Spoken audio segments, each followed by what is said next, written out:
Yang namanya rumah sakit pejabat itu Pejabat. mungkin mereka lagi capek. Oh, lagi capek. Kan tidur itu adalah hak. Nggak suka itu ya arogansi dari petugas di lapangan sih, Bang.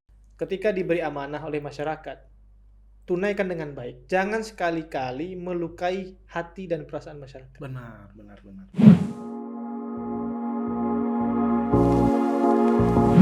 Kita harus terus mendorong bahwa kaum milenial, khususnya anak-anak muda, harus mau berbicara, mau berdialog. Nggak usah yang serius-serius, santai, tapi Pembahasannya serius. pembahasannya serius. Yoi. Ada makna ya. Kita ketemu lagi dengan sahabat saya, Bari Eko Lesmana. Apa kabar kok? Sehat? Alhamdulillah sehat, Bang. Abang gimana, Bang? Makin fresh aja kelihatannya. Alhamdulillah. Habis gajian nih kayaknya nih ya. Hah? Justru habis ini. Jadi kita hari ini ngebahas beberapa hal yang lagi viral di jagat dunia maya atau di sosial media. Bos, kita ngomongin bola nih. Ya. Kan banyak tuh orang berpikir soal kenapa sih di Inggris bisa atau di Eropa itu orang nonton bola tanpa prokes. Itu gimana menurut Bang Yawin?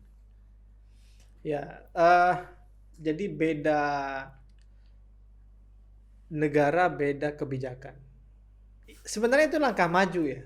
Kalau saya berpendapat itu langkah maju bahwa pemerintah negara-negara di Eropa itu memberanikan diri bahwa kebijakan wajib menggunakan masker itu sudah dicabut.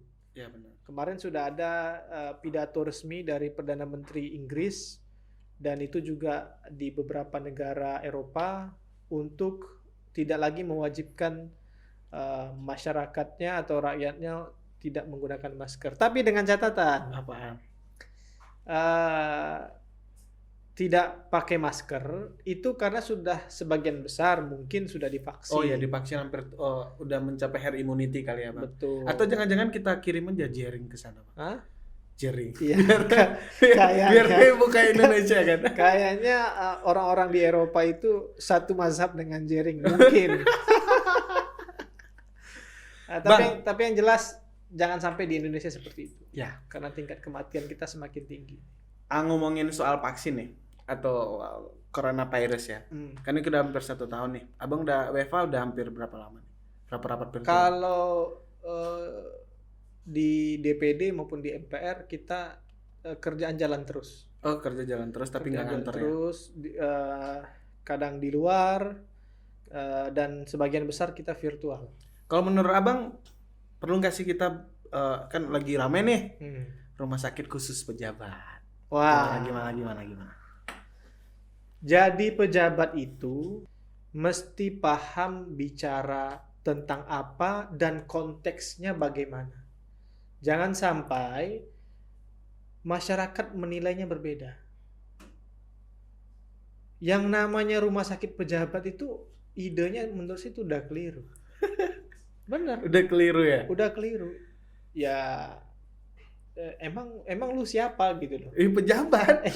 Kenapa pejabat? Tapi nggak perlu seperti itu. Yang jelas segini. Ketika diberi amanah oleh masyarakat, tunaikan dengan baik. Jangan sekali-kali melukai hati dan perasaan masyarakat. Benar. Karena apa? Amanah itu adalah sesuatu hal yang luar biasa dan pertanggungjawabannya pun luar biasa.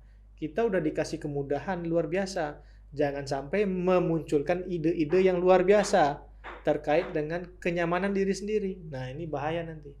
Tapi kan pejabat perlu, ya kalau seandainya mereka sakit kan butuh siapa yang menjalankan pemerintahan kan gitu, Bang, logikanya. Enggak ya? Ya, enggak gitu, Bang. Enggak gitu. Berarti Bang Ewin nggak sepakat ya soal rumah sakit khusus pejabat? Saya nggak sepakat. Sepakat ya. Nggak sepakat ya karena itu tadi. Kita dan masyarakat itu nggak ada bedanya. Sama. Kita sudah diberi kemudahan, diberi fasilitas. Ya udahlah, disyukuri aja itu. Betul. Kayak gini nih harusnya pejabat nih cara berpikirnya. Nomor rekening berapa?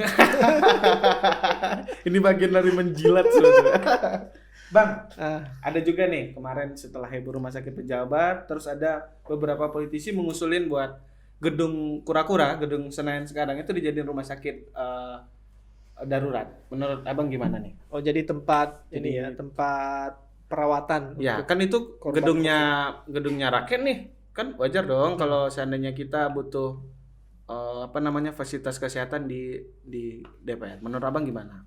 Terus kalau seandainya suasana genting dan kapasitas tempat-tempat yang sudah disediakan oleh pemerintah hari ini penuh, itu adalah opsi yang cukup baik.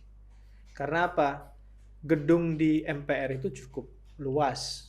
Dan saya pada posisi mendukung itu. Nyaman buat tidur sih bang kalau di gedung DPR kan. Eh, DPR, saya nggak ngomong itu ya, Pak. Ya. Ya, tapi yang jelas mungkin kameranya yang salah. Oh, kali. kamera. Karena Atau niat- AC-nya kedinginan kali Iya. bang.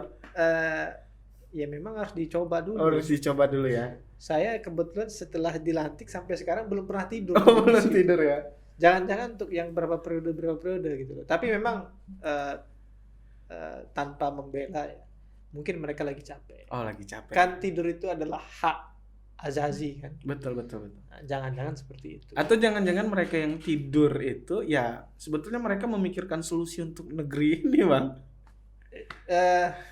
Mungkin tidur mereka juga bekerja. Bermimpi bagaimana republik ini bisa menjadi lebih baik. Bermimpi ya. Ya. Ya itu mungkin lagi lelah aja. Lelah ya, lelah diterpa soal persoalan. Gini, ini beberapa konten di sosial media ini viral.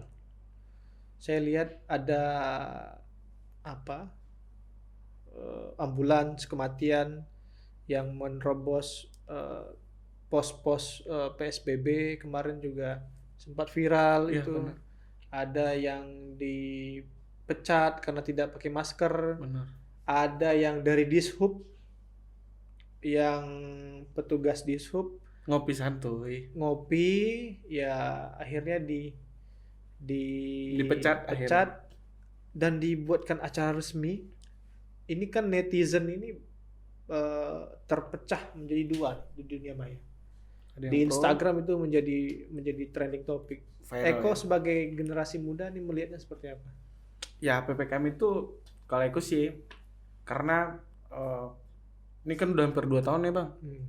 Ya mungkin karena kemarin kasus sekarang udah melonjak lagi, ibaratnya ini gelombang keduanya.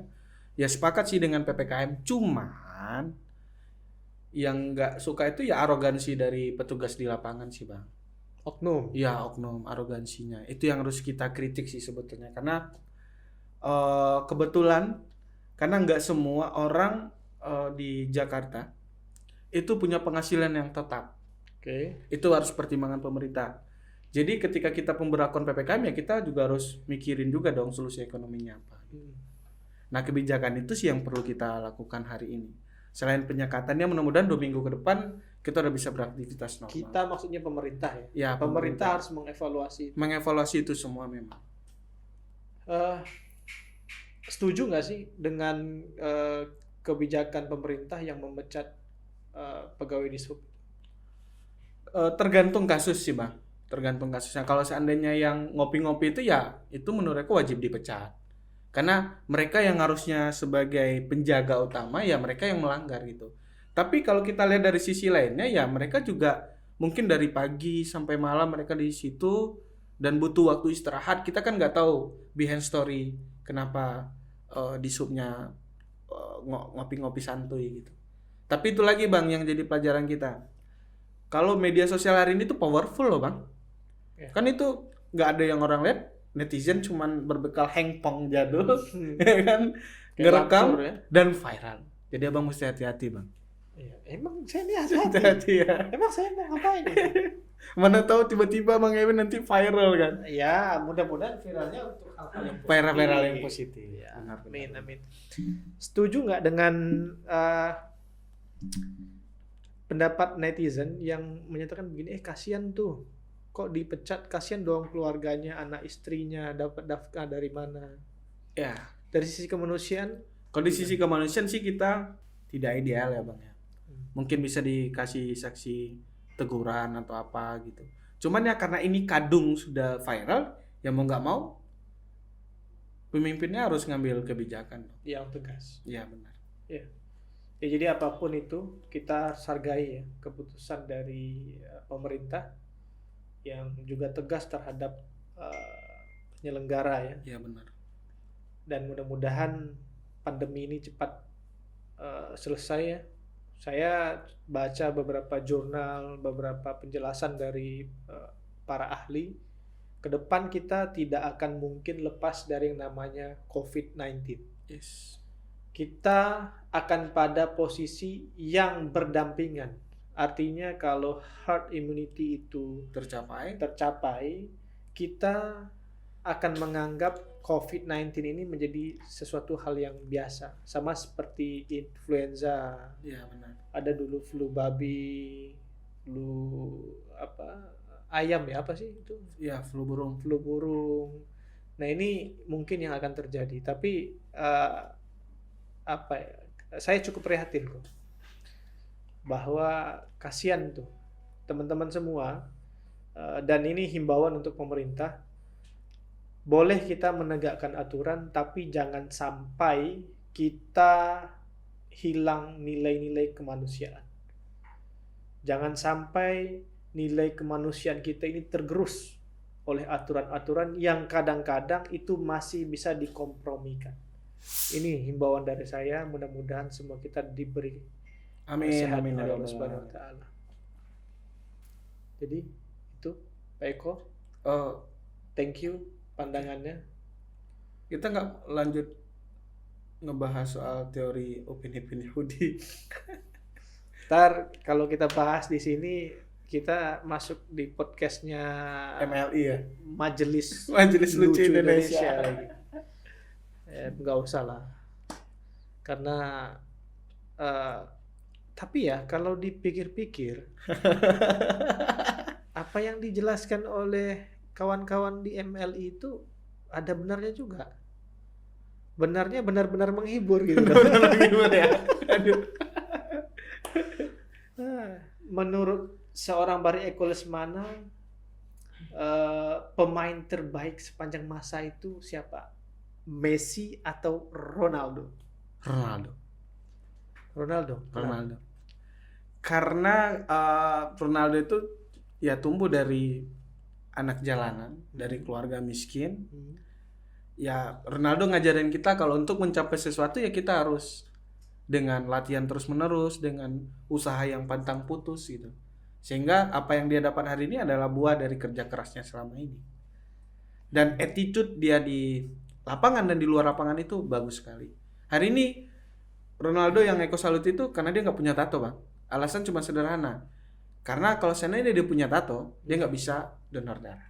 Oh, berarti Lionel Messi nggak donor darah? Ya nggak tahu kita kan tato segede gaban gini. Oh, Ronaldo ya. Jadi Eko ini Bani Ronaldo ya. Bani Ronaldo. Kita Hala Madrid bos. Halaman Madrid. Tapi ada hal yang harus kita belajar ya antara Ronaldo dan Messi. Apapun yang menjadi pilihan kita, apapun yang terbaik menurut kita, memang kadang-kadang belum tentu terbaik menurut orang lain. Nah, disitulah letaknya kita harus dewasa dalam menghargai pilihan-pilihan ataupun penilaian orang lain. Kalau seandainya kita hari ini menganggap sesuatu itu adalah hal yang baik, belum tentu orang beranggapan yang sama. Disitulah letak kedewasaan yang harus kita pelajari bersama-sama. Thank you, Ko. Terima kasih, Bang. Assalamualaikum warahmatullahi wabarakatuh. Waalaikumsalam.